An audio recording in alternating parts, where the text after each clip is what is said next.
I keep coming back to the same weird thought when I look at this market. It doesn't matter whether we get slower growth or hotter prices. The stress always seems to find the same weak spot because the weak spot isn't the headline, it's the plumbing. It's the part nobody watches until it's the only thing that matters. Quick thing before we get rolling, if you value this kind of analysis, support it by subscribing and commenting. All right, let's talk about the moment when the market looks normal and then suddenly feels different. You know that feeling like you're driving and the steering wheel starts to vibrate. Not a crash, not a blown tire, just a vibration that wasn't there yesterday. That's how regime changes begin. Not with a siren, with a trimmer. And here's the uncomfortable part. Most people are trained to look at prices, but the real story is often underneath prices. Funding, confidence, collateral, settlement. Those are not sexy words, but they are the words that decide whether a dip becomes a problem. So I want to build this the way a mechanic would, not like a politician, not like a cheerleader, like someone who's trying to figure out why the engine is making that sound. Because once you understand the sound, you stop being surprised by the smoke. Now, if you've watched markets long enough, you've seen the pattern. There's fear, and then there's funding, and those are not the same thing. Fear is emotional. Funding is mechanical. Fear is a crowd running to the exits. Funding is the building realizing the doors are locked. Here's how it usually goes. Step 1 is the textbook moment. Stocks wobble. People say, risk off. Money rushes into the assets we were taught to call safe. Yields dip. Commentators smile and say, see, the system works. System. And then step 2 hits. Step 2 is when the bills show up. Margin calls, hedges that need cash, trades that have to roll, collateral that has to be posted. And in step 2, people don't sell what they want, they sell what they can. That is the entire game right now, because the modern system is built on leverage that's disguised as efficient. So when volatility spikes, the leverage doesn't politely unwind. It snaps. It forces liquidations. It turns a market into a fire drill.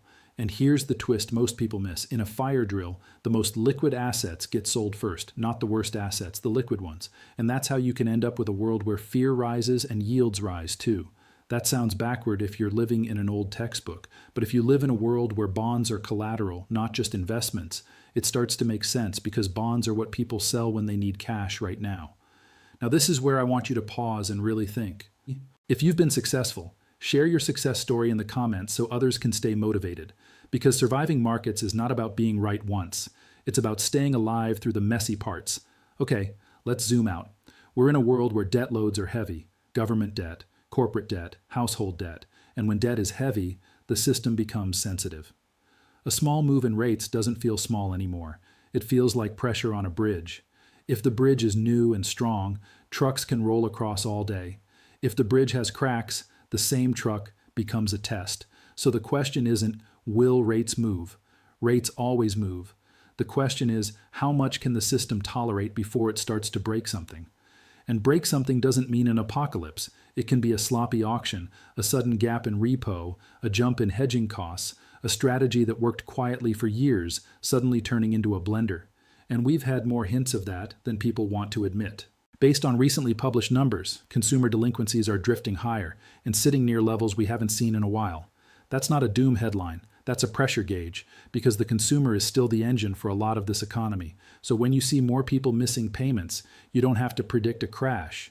You just have to admit the cushion is thinner. And when the cushion is thinner, the system can't absorb shocks the way it used to. Now there's a trap here. Some people see delinquencies rise and immediately shout, recession maybe. But it's not that simple. A lot of households locked in low fixed rates earlier. A lot of higher income consumers still have spending power, and the labor market can stay resilient longer than pessimists expect. So here's my counterpoint. Delinquencies rising doesn't guarantee a collapse. It guarantees fragility. It guarantees that the next shock will travel faster. It guarantees the politics will get louder. And it guarantees the central planners will have less patience for pain. That's an important distinction. Fragility changes behavior even before anything breaks. Because when policymakers see fragility, they lean toward rescue sooner. And sooner matters. Because the modern rescue isn't a big dramatic speech. It's a stack of small valves being opened. It's a quiet message to big balance sheets. It's a facility with a new name.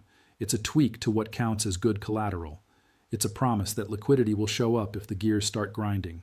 We've already seen how quickly the system reaches for those tools.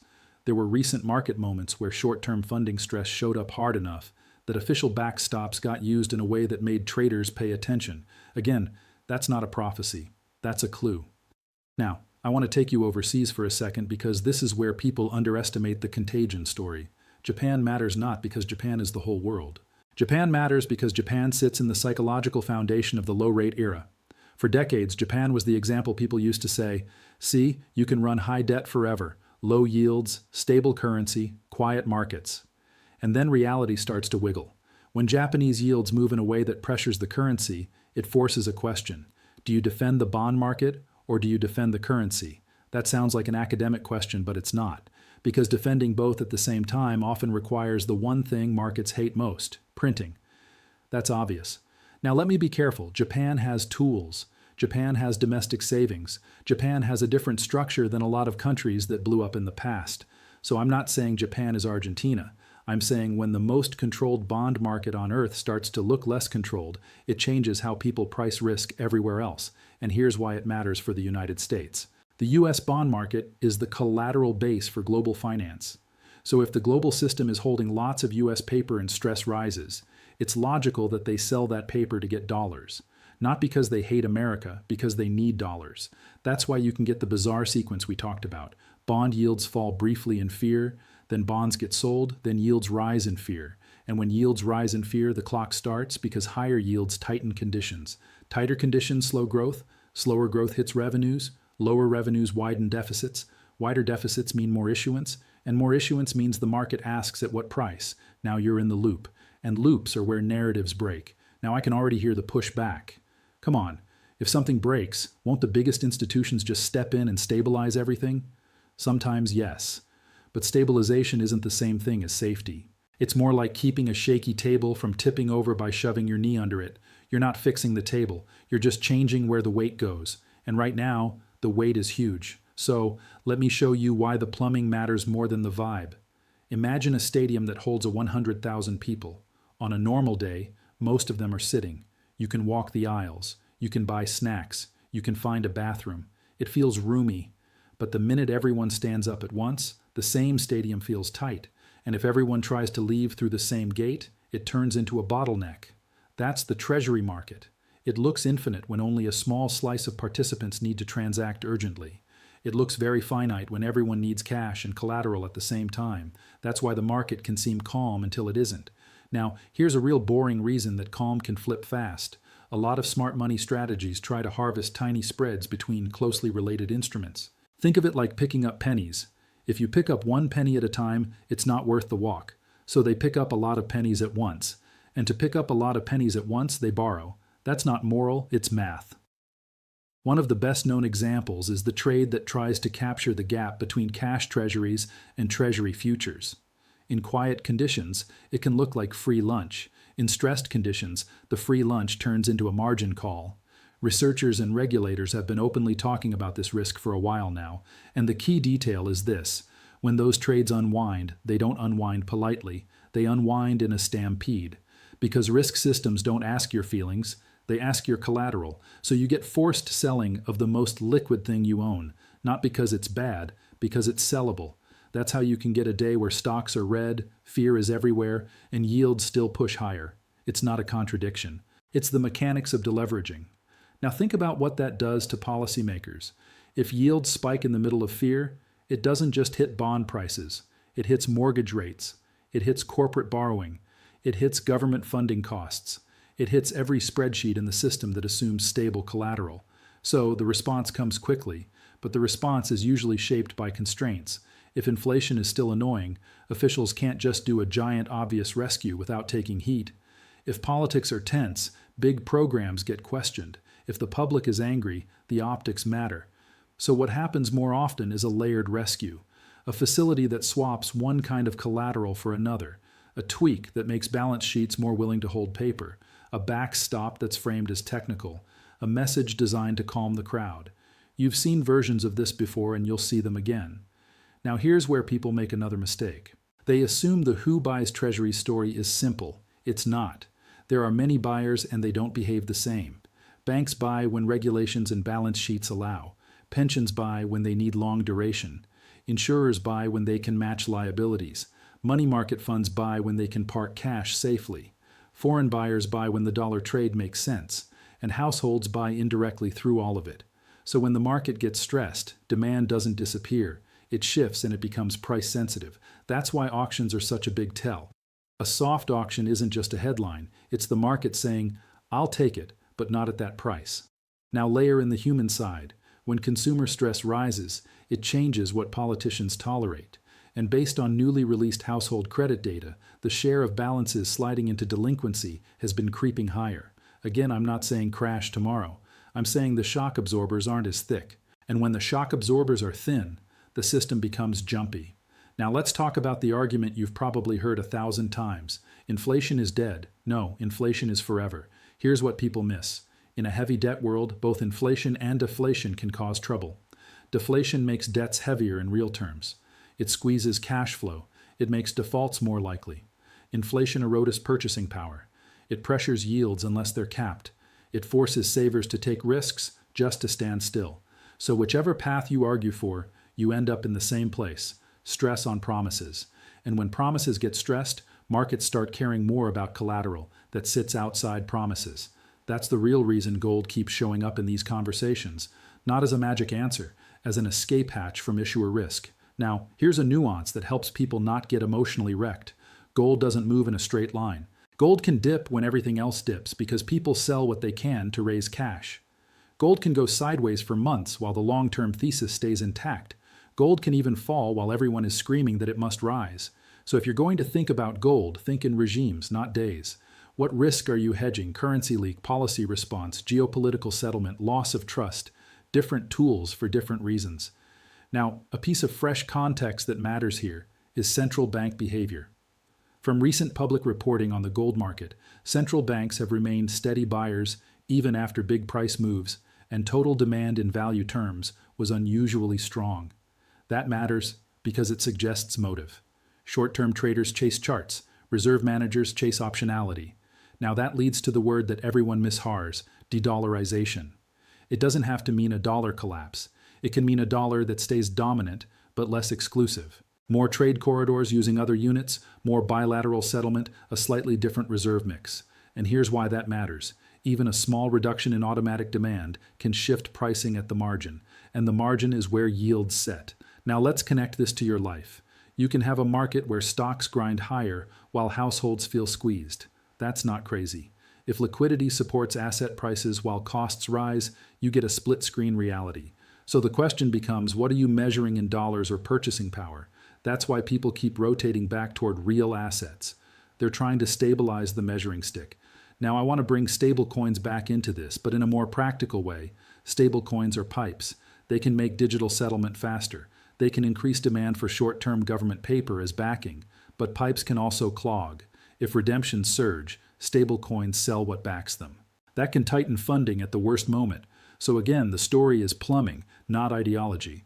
Now there's one more alternative interpretation I want to put on the table just to keep us honest. What if the next shock isn't a bond panic or a currency panic?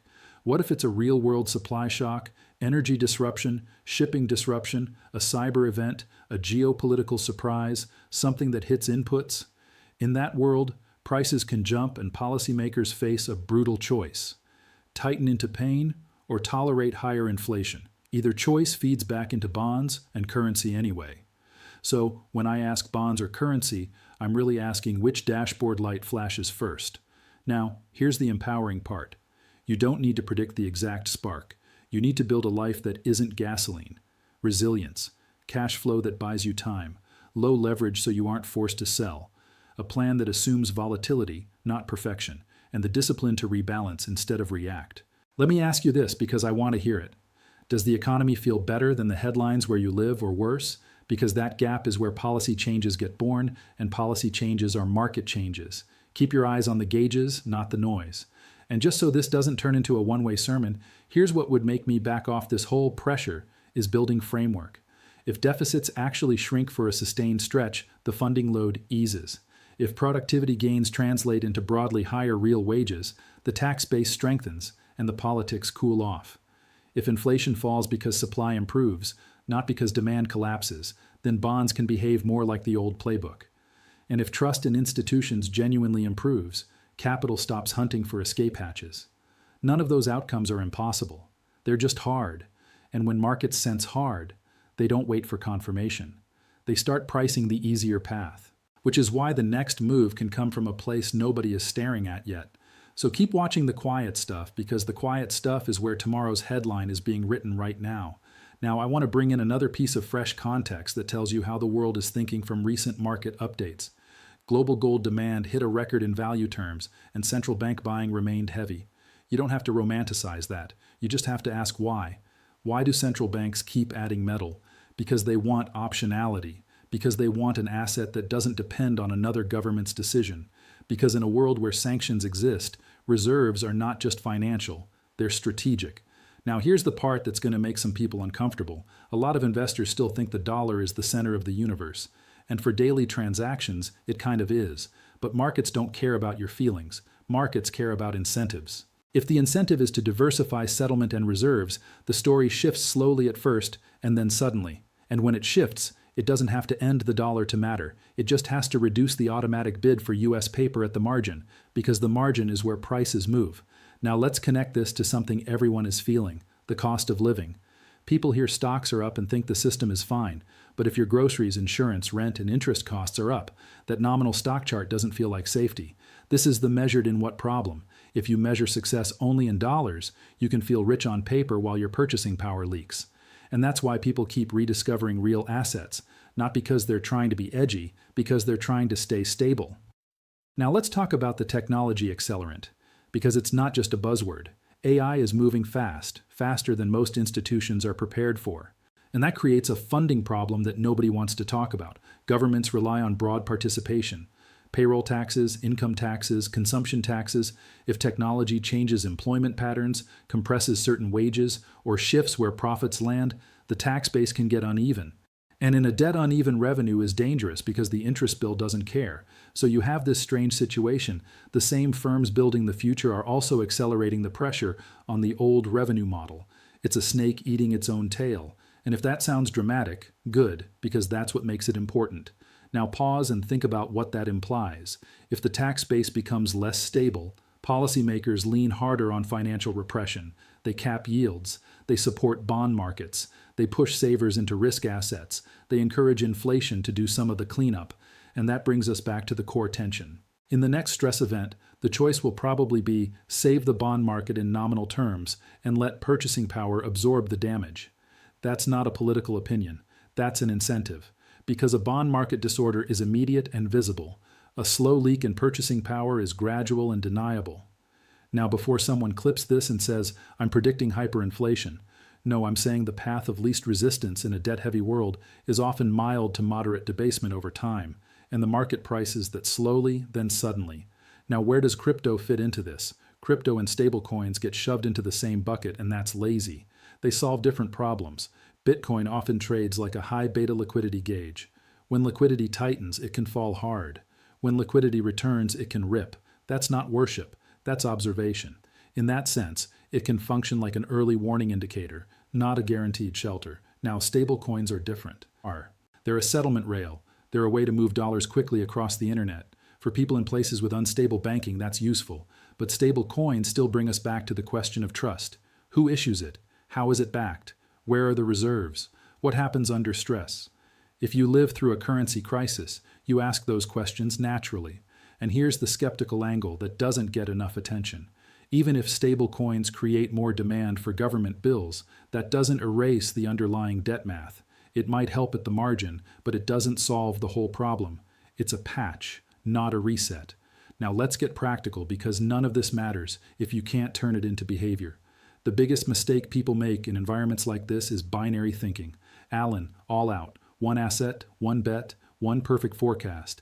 That's how people get destroyed, because the market doesn't care about your need for certainty. It cares about your ability to survive volatility.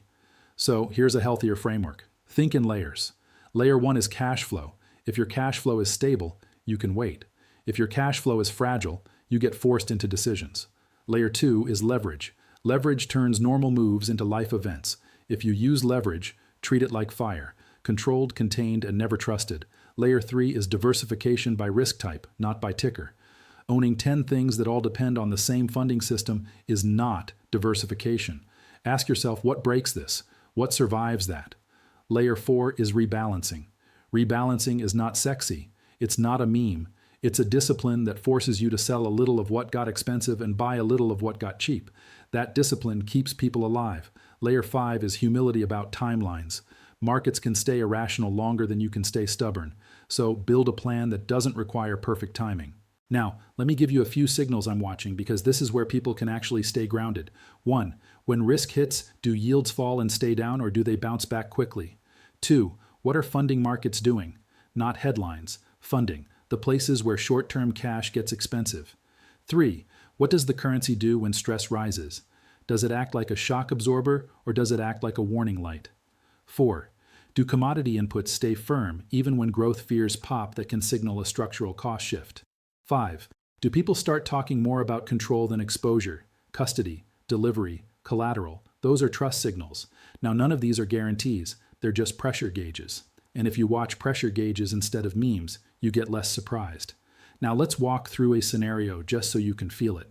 Not a prediction, a movie trailer. Imagine we get a week where several small things happen at once. An auction is softer than expected. A currency pair moves more than usual. A few large funds cut risk at the same time.